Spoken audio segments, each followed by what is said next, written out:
News 18 বাংলায় news room live নিয়ে আপনাদের সঙ্গে রয়েছে আমি তমশ্রী। শুরুতেই বাংলাদেশের খবরের দিকে নজর রাখতেই হবে, কারণ অগাস্ট থেকে অশান্ত বাংলাদেশ, সাঁড়াশি চাপে বাংলাদেশের তদারকি সরকার। ইউনূস সরকারকে নিশানা করে দ্রুত বাংলাদেশের ভোটের দাবি বিএনপি নেতার।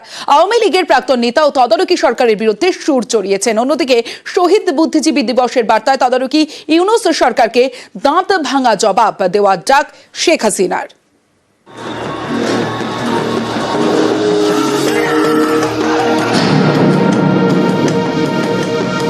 এই সরকার অন্তর্বর্তীকালীন সরকার, আমরা সবাই মিলে এই সরকারকে আমরা দায়িত্ব দিয়েছি। দয়া করে রাজনৈতিক দলগুলোকে বা রাজনীতিকে আপনাদের প্রতিপক্ষ বানাবেন না। এখন যে সরকার আছে সেটা তো অন্তর্বর্তী সরকার। এই সরকার কতদিন থাকবে? যে দেশ চালায়নি, দেশ সম্পর্কে জানে না, যে মানুষ সম্পর্কে জানে না, সে দেশের ভালো করবে কিরকম করে? অতএব এই সরকার ভালো মানুষ, কিন্তু কাজের মানুষ তাই। ভোটে জেতা সরকারকে ফেলে তদারকি সরকার, এখন আবার নতুন করে ভোটের দাবি। অগাস্ট থেকে বাংলাদেশে অন্তর্বর্তী সরকার, নেতৃত্বে নোবেল জয়ী মোহাম্মদ ইউনূস। বিভিন্ন মহলের দাবি, তার জমানায় বাংলাদেশে অস্থিরতা বেড়েছে, সংখ্যালঘুদের উপর নির্যাতন হচ্ছে বলে অভিযোগ। এই নিয়ে আন্তর্জাতিক চাপ রয়েছে।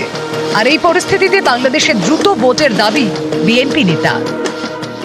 আমরা আশা করি খুব দ্রুত জনগণের ইচ্ছা অনুযায়ী নির্বাচনের ব্যবস্থা হবে, অবাধ সুষ্ঠু নিরপেক্ষ নির্বাচন। নির্বাচনের মধ্য দিয়ে জনগণ তাদের প্রতিনিধি নির্বাচন করার সুযোগ পাবেন, পার্লামেন্ট করার সুযোগ পাবেন। দ্রুত ভোটের দাবি তুলে তদারকি সরকারের উপর চাপ সৃষ্টি করতে চাইছে বিএনপি।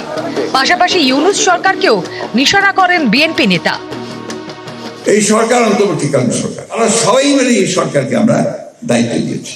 বিশেষ করে আমরা বিএনপির তরফ থেকে প্রথম থেকেই তাদেরকে আমরা সমর্থন দিয়েছি। কিন্তু যেন এই কথা বলেন যে রাজনৈতিক দলগুলো অন্তর্বর্তীকালীন সরকারকে ব্যর্থ করার জন্য কাজ করছে, এটা অত্যন্ত মারাত্মক একটা অভিযোগ। আমি তীব্রভাবে প্রতিবাদ করছি এবং আমি মনে করি যে এই ধরনের উক্তির তার প্রত্যাহার করা উচিত। যে দয়া করে রাজনৈতিক দলগুলোকে বা রাজনীতিকে আপনাদের প্রতিপক্ষ বানাবেন না। এখন যে সরকার আছে সেটা তো অন্তর্বর্তী সরকার। এই সরকার কতদিন থাকবে জানি না। 1.5 বছর পরে নির্বাচন যদি হয়, তাহলে এই সরকারের আইন 1.5 বছর। এই সরকারে যারা এসছে তারা নিজের নিজের জায়গায় সফল, এরা ভালো মানুষ বলে পরিচিত। ঘুষ এখনো চলে না টুকটাক করে। আরে ভাই, আমি একে সরলাম কি বিজে বসাবার জন্য? আমি এক চোর বদলে আরেক চোরকে বসাবার জন্য কাজ করেছি। নাগরিক ঐক্যর নেতা মাহমুদুর রহমান মান্না ছিলেন আওয়ামী লীগের নেতা।